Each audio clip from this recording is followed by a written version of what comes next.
Sergio, tenemos que arrancar naturalmente por lo que fue ayer la última noticia vinculado a Unidad Ciudadana que tuvo que ver con una reunión que tuvieron ustedes, la Corriente Federal de Trabajadores, con Cristina Fernández de Kirchner, que encabeza la lista de senadores, y dijo, voy a leer textual los tweets de Cristina Kirchner.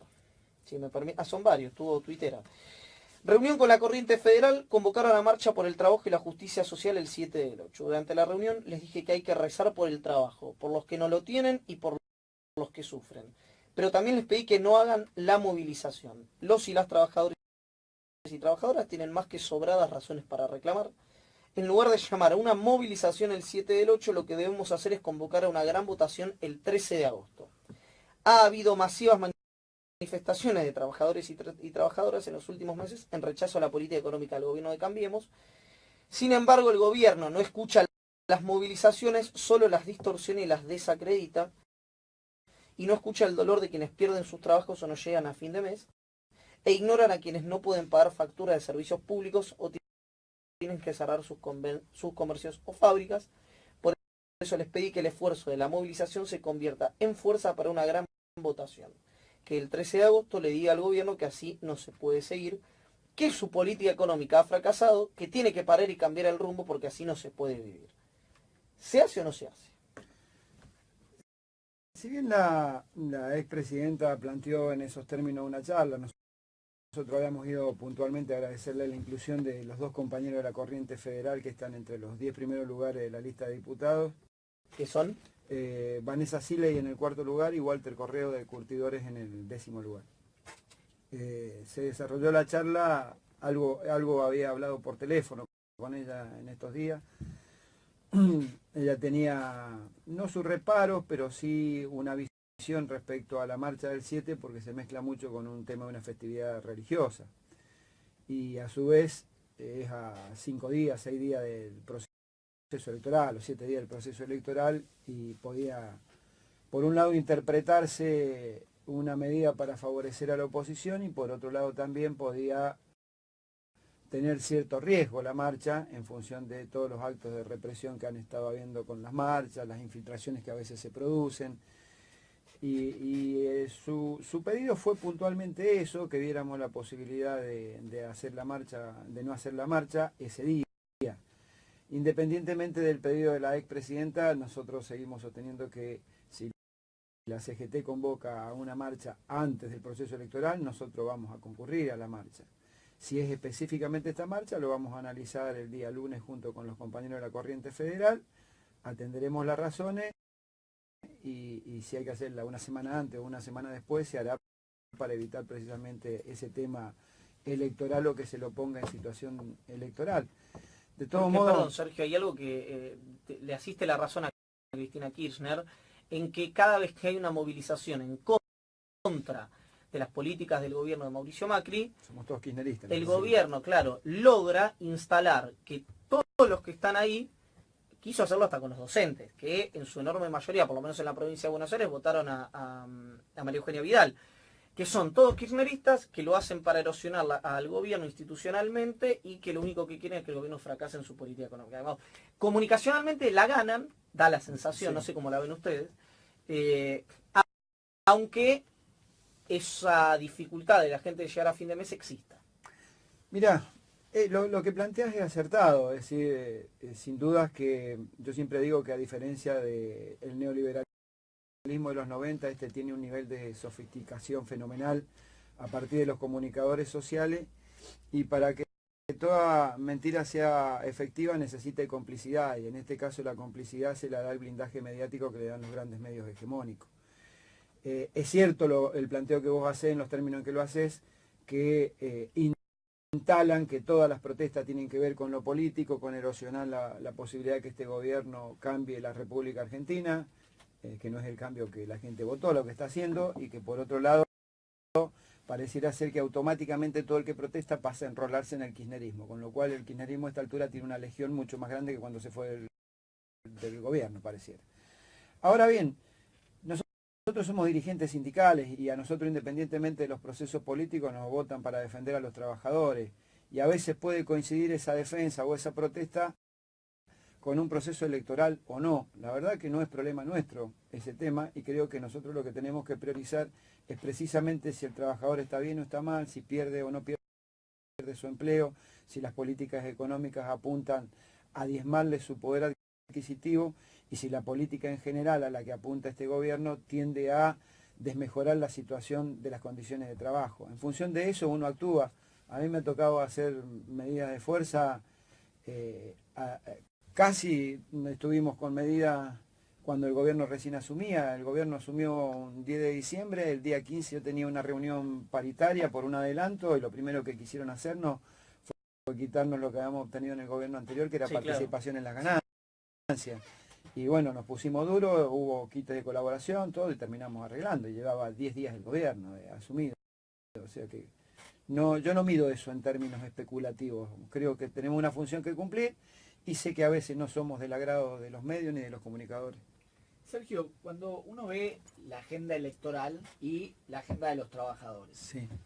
lo que se dice, bueno, se viene una segunda etapa del ajuste, esta semana lo negaron, pero se discute ley de contrato de trabajo, se discute productividad, se discute la mafia de los juicios laborales. La mafia de los sindicatos. La mafia de los sindicatos. Hay como una constante por parte del Ejecutivo de encasillar a los sectores que hoy están peleando por sus derechos en mafiosos. Sí. Pero ¿cuál es el peligro para el trabajador que está escuchando? ¿Cuál es el peligro ante un resultado electoral favorable para el gobierno? Mira, uno podría enumerar 200 cosas por las que vino este gobierno a hacerse cargo del poder. Podría decir que vino a mejorar la tasa de rentabilidad del sector empresario, podría decir que vino a producir una rebaja salarial y quita de derechos, por esa vía bajar lo que ellos denominan el costo laboral, podría decir que vinieron a restituirle a las privatizadas el poder que tienen sobre el consumidor, y podría seguir numerando 200 cosas, pero yo me equivocaría si no voy al fondo de la cuestión y por lo que tengo que pelear, ¿no? Y el fondo de la cuestión es que ellos vinieron a buscar el empoderamiento que perdieron a mano de los sectores populares durante gobiernos populares, y ese es la punta del iceberg, porque después recuperar ese poder para los sectores populares te lleva generaciones. Entonces, lo que vinieron fue a reempoderarse nuevamente, y desde ese poder de reempoderamiento someter a la clase trabajadora y a los sectores populares. Estamos conversando con Sergio Omar Palazzo, líder de la bancaria, secretario general de la bancaria, líder de la Corriente Federal de Trabajadores, que ayer estuvo reunido con Cristina Fernández de Kirchner, que el lunes definirán qué hacen con la movilización que habían anunciado a San Cayetano para el 7 de agosto. Uno podría decir, hasta casi sin equivocarse, el único gremio, la única paritaria que cerró por encima del techo que quiso imponer, y uno puede decir que impuso, porque lo logró el gobierno de Mauricio Macri y el Ministerio de Trabajo de Jorge Triaca, con naturalmente la imposición de los CFO del gobierno. Estamos hablando de Mario Eduardo Quintana, el Excel, y de Gustavo Sebastián Lopetegui. Sergio, quiero consultarte por la noticia que hubo esta semana respecto al gremio de canillitas. Ya es el cuarto gremio intervenido durante la era Macri. Y en ese contexto, primero que me hables de la situación particular, si es que querés, y después, ¿hay margen para que la CGT en este contexto no haga algo así fuerte? Mira, lo primero, he estado en contacto con Omar todos estos días porque es un compañero, un amigo. Con Plaini, ¿no? Con Plaini, sí. En materia electoral y de funcionamiento de las asociaciones sindicales, quien tiene la potestad de resolver es la justicia laboral. Omar concurrió a la justicia laboral, obtuvo un fallo favorable, la Corte ratificó ese fallo, y después usaron una vía llamativamente federal, porque creo que el juez es de Comodoro Pi, no sé qué hace metido en esta historia, pero bueno, usan esa vía para, a través de un supuesto delito de falsificación de firmas, producir una intervención del sindicato. Lo primero que hay que decir es que, suponiendo que tienen que llamarlo a una indagatoria, procesarlo, los dirigentes, tiene su remedio el estatuto del sindicato. Es decir, hay otras autoridades. ¿Cuál es el objeto de intervenir el sindicato? Llamar a su secretario general, que dé las explicaciones. Es más, querés, hasta siendo impropio lo que voy a decir, querés separarlo del cargo, pero sigue el resto de los compañeros. Acá hubo un ataque directo a la organización sindical que tiene por objeto disciplinar por un lado al movimiento obrero y por otro lado tiene el aspecto represivo, porque Omar tiene una política muy clara en favor de la ex presidenta Cristina Fernández de Kirchner, la hizo pública. Entonces no tengo ninguna duda que es una persecución política a un sindicato y que lo están usando de ariete para que las organizaciones sindicales tengan algún tipo de temor. De todos modos, creo que ya siendo el cuarto sindicato y acompañado con la situación nacional, tenemos que tener una actitud un poco más dura desde las organizaciones sindicales, que no se agote simplemente en la solidaridad que pueda tener Omar, ¿no? Con Plaini, digo. Porque es lógica la lectura, o te la consulto, de que ahora van por ellos, pero pueden ir por todos. Porque hoy hay gremios que están más dialoguistas, digamos, con el gobierno. No tengas duda que van a ir por todo. El gobierno, cuando habla de diálogo, miente descaradamente, con un cinismo fenomenal, porque el diálogo con los sindicatos, con otros actores sociales, lo tiene en la medida en que el diálogo le es funcional a sus intereses. Cuando no le es funcional a sus intereses, pasás a ser un elemento desestabilizante de la gobernabilidad, pasás a ser el peor de los enemigos.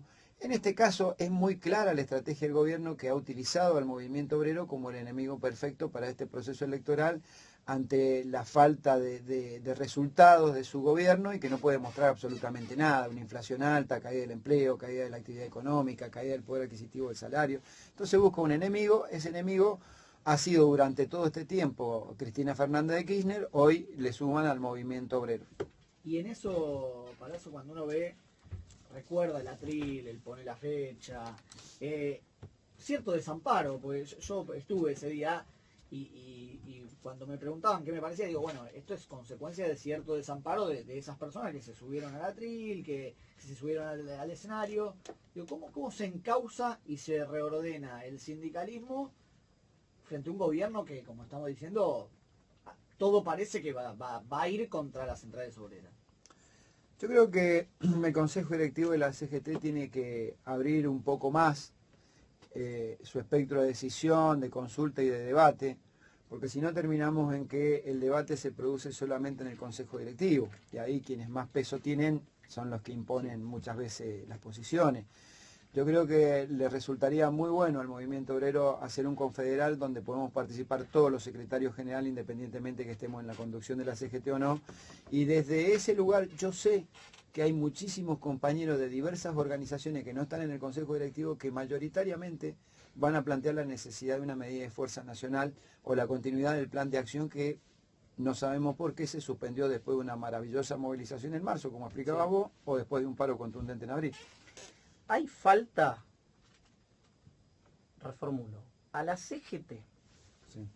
¿le faltan huevos, como dijo Pablo Moyano en este programa hace algunos meses atrás, que le costó casi la expulsión o que lo corran de la mesa de decisiones de la Confederación General del Trabajo? Pero justo el top me da el argumento para que la respuesta de Sergio Palazzo quede para después de las noticias en Radio 10. Nos ponemos culinarios con Sergio Palazzo y le preguntamos si a la CGT le faltan huevos. ¿Le faltan huevos, Palazzo, a la CGT? Ese es el micrófono de Bielsa. Yo estaría tentado de decir muchas cosas, porque creo que la decisión que tomamos junto con los gremios de la Corriente Federal en el Congreso de la CGT nos habilitaría a decir un montón de cosas. Pero no quiero caer precisamente en ser funcional a los que quieren destruir el movimiento obrero, que para mí sigue siendo la única arma efectiva hoy ante la diáspora política que hay en este proceso electoral para confrontar con este modelo. Sí voy a decir que le ha faltado vocación y voluntad política de confrontar a la CGT con este gobierno. Los motivos que ha tenido para no confrontar, en un principio pueden ser atendibles. Era una gestión que empezaba y quería el diálogo, pero después que el presidente de la Nación vetó la ley antidespido, que permitió que miles y miles de trabajadores terminaran en la calle, yo creo que debió haber confrontado más firmemente. Y espero que en el Confederal nos demos el debate todos los secretarios generales, y no sea solamente el grupo del Consejo Directivo, que son una treintena de compañeros, sino todas las organizaciones sindicales las que podamos opinar y tomar una resolución. Y yo sé que hay muchísimas organizaciones que lo que están planteando es confrontar con un paro nacional con este gobierno. Sergio, perdón, ¿cuándo? No, digo, se dará el debate y se dará la discusión. Yo no tengo ningún problema en que el paro sea antes o para mí, los tiempos electorales no corren acá. Si el paro tiene que ser antes de las elecciones, si le gusta al gobierno viene, a los comunicadores sociales, perfecto, es un problema de ellos, no digamos, nuestro. vos contra lo que el gobierno, contra lo que la propia Cristina Kirchner y los medios de comunicación consideran incorrecto, harían una medida de fuerza. Para vos no gravita ni esas dos opiniones ni lo que digan los medios. No, porque hoy vos tenés una situación, a ver, una cosa es la inmediatez de la PASO ahora, otra cosa es vos la elección donde definís la tenés en octubre. Falta bastante. Claro, sí. falta bastante. Vos en ese interregno tenés un tiempo como para activar gremialmente una medida de fuerza en función de lo que está pasando. No es una medida de fuerza a tontas, a ciegas y porque haya un proceso electoral. Acá, la semana pasada, parecía una orgía de despidos la Argentina. Ves que la apertura de importaciones está provocando estragos, ves 6.000, 7.000 pymes cerradas, ves que las tarifas se hacen inaccesibles a un laburante. Quitan las pensiones, una cosa absolutamente irracional, indignante a personas que tienen, a compatriotas nuestras que tienen serios problemas de salud. Entonces, ¿qué es lo que vas a esperar para que tome una medida de fuerza? Sergio, sé que cuesta opinar sobre los dirigentes sindicales, pero te pregunto por la política. Sí. Porque hablamos de los huevos de los dirigentes sindicales, pero ¿la política estuvo a la altura en estos 18 meses? Los dirigentes políticos, sobre todo. El Congreso, que tanto se ha hablado de... Sí, buena pregunta. Mirá, por un lado creo que no, creo que a veces en esa discusión filosófica de Weber respecto a la ética de la responsabilidad o la ética de las convicciones, muchos decidieron hacerse cargo de la ética de la responsabilidad y decir vamos a acompañar al gobierno con nuestro voto porque tenemos que gobernar en la provincia, en el municipio. Y la verdad que hay que decirle, flaco, te va a quedar sin provincia, sin municipios si seguís votando estas leyes. Entonces no estuvieron a la altura de las circunstancias porque se escudaron en esa ética de la responsabilidad olvidándose o dejando de lado la ética de las convicciones. Pero por otro lado, en el proceso actual electoral, a mí no me preocuparía que haya 3 espacios de oposición si verdaderamente terminan la elección y son opositores, porque si hay 2/3 de la sociedad argentina que va a votar en contra de este modelo político, económico y social, que se siente en el Congreso y no que terminen disfrazados de opositores por un proceso electoral y después le terminen votando las leyes en el Congreso. Soy muy crítico de aquellos que se dicen opositores y le han facilitado a este gobierno endeudarse de la forma descomunal que condiciona generaciones de argentinos en endeudamiento, que le han votado los fondos buitres, que le han votado esa mentira que fue la reparación histórica de los jubilados, donde a un juez en Estados Unidos no le dicen que tiene que hacer una quita, pero el pobre jubilado que tiene una sentencia favorable le dicen que acepte una quita para que le paguen. Entonces soy muy crítico de eso. Yo creo que no ha estado a la altura de las circunstancias y espero que los candidatos que se dicen opositores actúen como tales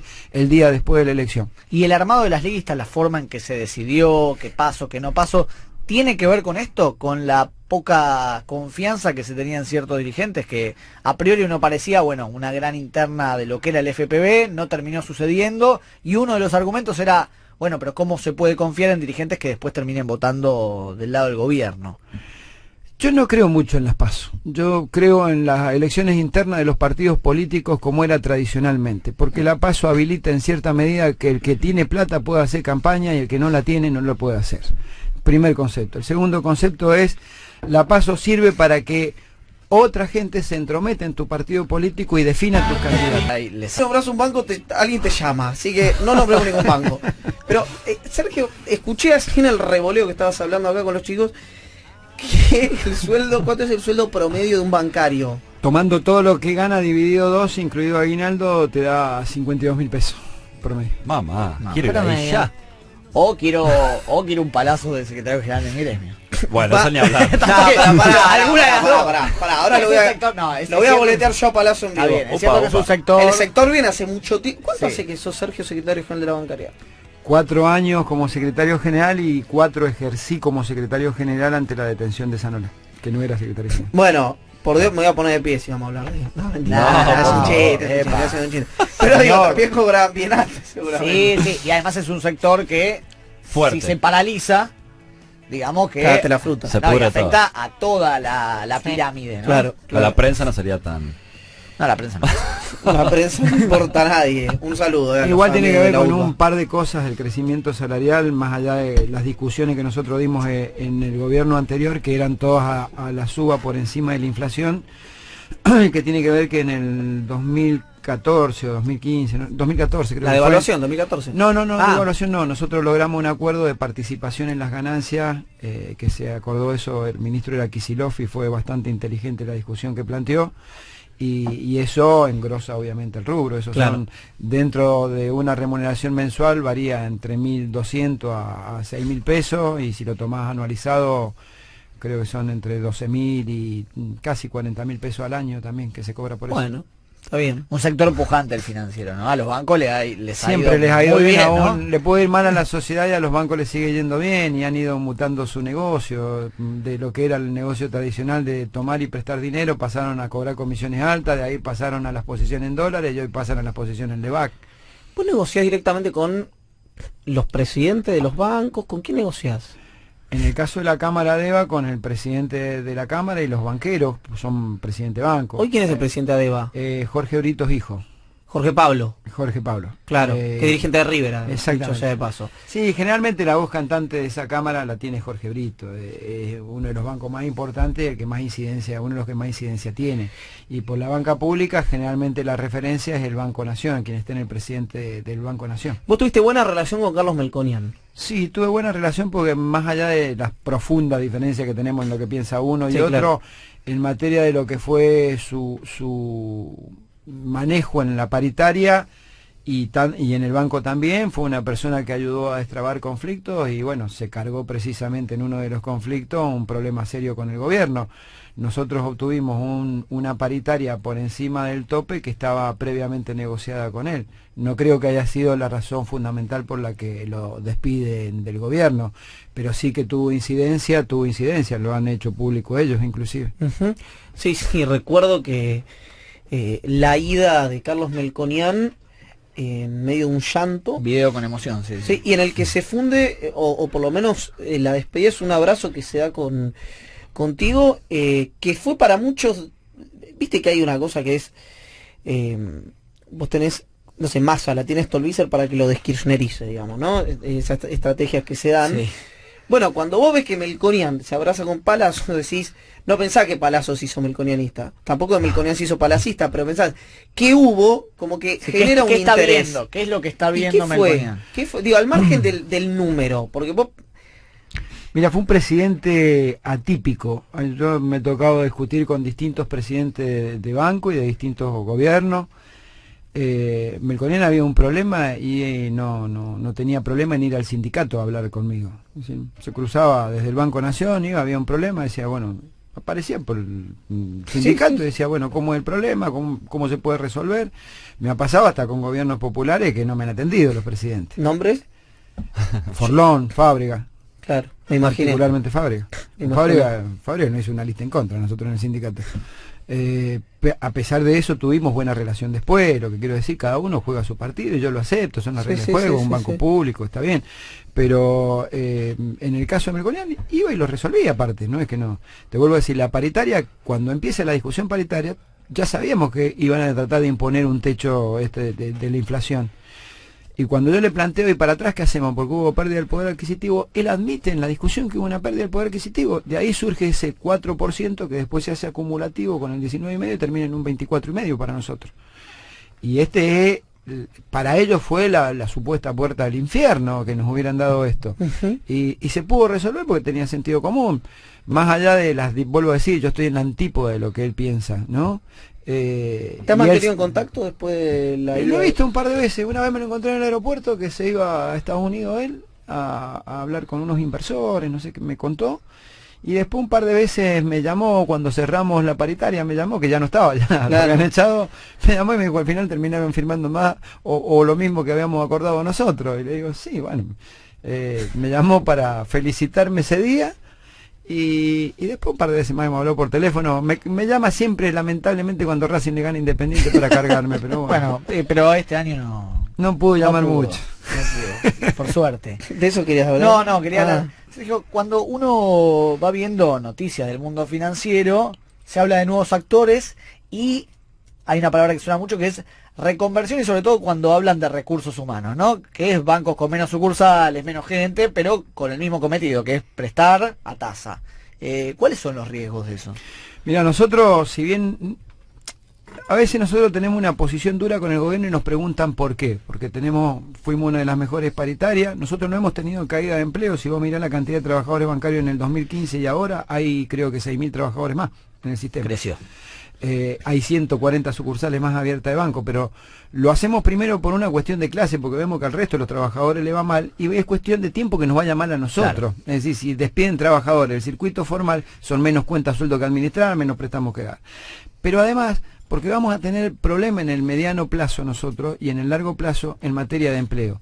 Por 3 vías. Primero, por la vía económica. Si la situación económica sigue así, vamos a tener problemas.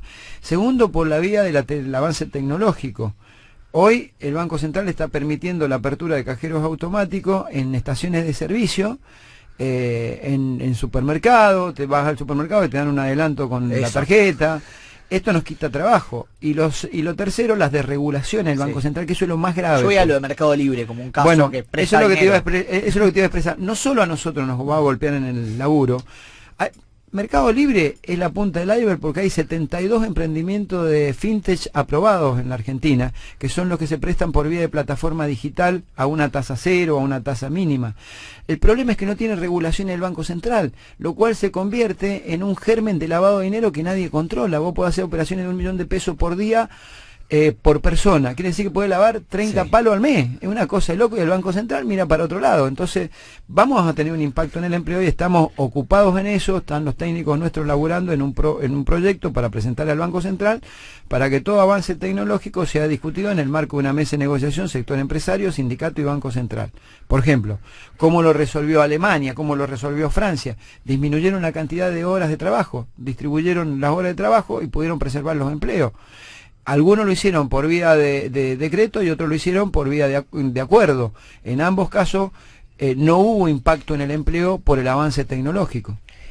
Sergio Palazzo, nos quedamos sin tiempo, nos quedan 40 segundos. Para pasar en limpio, la movilización del 7, después de la conversación de la charla con Cristina Kirchner, ¿se hace, no se hace, o la van a discutir en los próximos días? La vamos a discutir, obviamente que le vamos a pegar una mirada al contexto de que si hay que diferirla una semana más o una semana menos, no será problema la fecha. Sí creemos que hay que movilizarse y sí creemos que tiene que haber un plan de lucha. Muchas gracias por la visita. No, gracias a ustedes, y también quiero dejar claro algo, si me permitís, 10 segundos. Uno, nosotros en el Congreso de la Bancaria hemos invitado a todos los compañeros nuestros a que voten en contra de los candidatos del ajuste de Macri, porque creemos que tiene consecuencias para nosotros. Como una elección provincial, cada uno buscará lo más efectivo, y en el caso mío, que tengo que votar en la provincia de Buenos Aires, yo sí voy a votar a Cristina Fernández de Kirchner, no solo por lo que representa, sino también porque lleva compañeros dirigentes sindicales de la corriente federal en la lista. Y me hablaron muy bien de ambos, francamente. Yo no los tengo vistos, les soy honesto, pero gente del mundo sindical, pero también militantes. Por ejemplo, no sé, la gente de la agencia Pacurondo de Noticias, que tenía mucha relación con Walter, me han hablado muy bien de él, y me han sorprendido gratamente ambos, tanto Siley como... Son dos excelentes compañeros y dos cuadros políticos y sindicales muy importantes. Así que ya cuando los conozca más tendré tiempo de putearlos, pero por lo pronto son solo saludos. Otra vez, y nuevamente gracias por venir, Sergio. Gracias a ustedes. Sergio Mar Palazzo, secretario general de la Bancaria, líder de la Corriente Federal de Trabajadores, pasó aquí por el...